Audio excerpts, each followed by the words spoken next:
స్వచ్ఛదనం పచ్చదనం రెండవ రోజు అయిన త్రాగునీటి సరఫరా వర్షపు నీటి సంరక్షణ కార్యక్రమంలో భాగంగా సిద్దిపేట పట్టణ 18వ వార్డు 19వ వార్డు 2వ వార్డులో చేపట్టిన కార్యక్రమంలో సిద్దిపేట మున్సిపల్ చైర్పర్సన్ కడవేరుగ మంచల రాజనర్స్ పాల్గొన్నారు. వార్డులలో పర్యటిస్తూ ఇంటింటికి కలిగి తిరుగుతూ చెత్తను 3 రకాలుగా చెత్తగా వేరు చేయే పద్ధతులను పరిశీలించారు. పట్టణంలో ప్రతి ఒక్కరూ చెత్తను 3 రకాలుగా వేరు చేసి కేవలం మున్సిపల్ వాహనాలకు మాత్రమే అందించాలని సూచించారు. పట్టణ ప్రజలు ఎల్లప్పుడూ తమ చుట్టూ ఉండే పరిసరాలను ఎప్పటికప్పుడు పరిశుభ్రంగా ఉండేలా చూడాలన్నారు. వార్డులో ఓపెన్ ఫ్లాట్లలో ఏపుగా పెరిగిన చెట్లను వెంటనే చదును చేయించాలని శానిటరీ అధికారులకు సూచించారు. త్రాగునీటి సరఫరా వర్షపు నీటి సంరక్షణలో భాగంగా వార్డులలో పర్యటిస్తూ ప్రతి ఇంటికి వెళ్లి కుళాయి నీరు సక్రమంగా వస్తుందా అని అడిగి తెలుసుకున్నారు. అక్కడక్కడ కుళాయి నీరు వృధాగా పోవడానికి గమనించిన మున్సిపల్ చైర్పర్సన్ మంజుల రాజనర్సు వాటికి బిరుడును బిగించారు. వార్డులో పర్యటిస్తున్న క్రమంలో నీటిని నిల్వ చేసుకున్నటువంటి డ్రమ్ములు వివిధ వాటిలో తోకపురుగులు ఉండడం చూసి నీటిని తొలగించారు.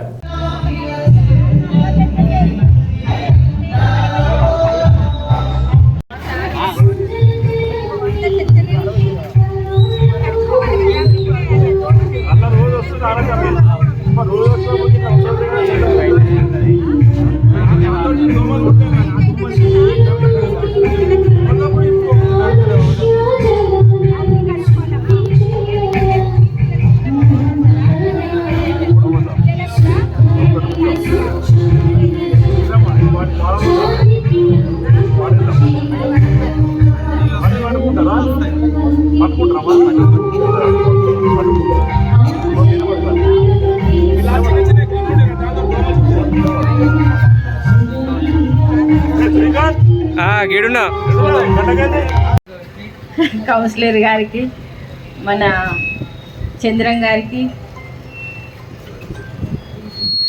వార్డు పెద్దలకు, మన ఇక్కడైతే పచ్చదనం పరిశుభ్రత కార్యక్రమంలో ఇది 2వ రోజు జరుగుతుంది కార్యక్రమం. ఈ కార్యక్రమంలో వార్డు ప్రజలు కావచ్చు, మా మున్సిపల్ సిబ్బంది, ఆర్పీలు, అంగన్వాడీ టీచర్లు అందరూ పాల్గొనాలని ఈ 2వ రోజు కార్యక్రమం కూడా విజయవంతం చేకూర్చాలని ప్రజలను కానీ అందరినీ కోరుకుంటున్నాను.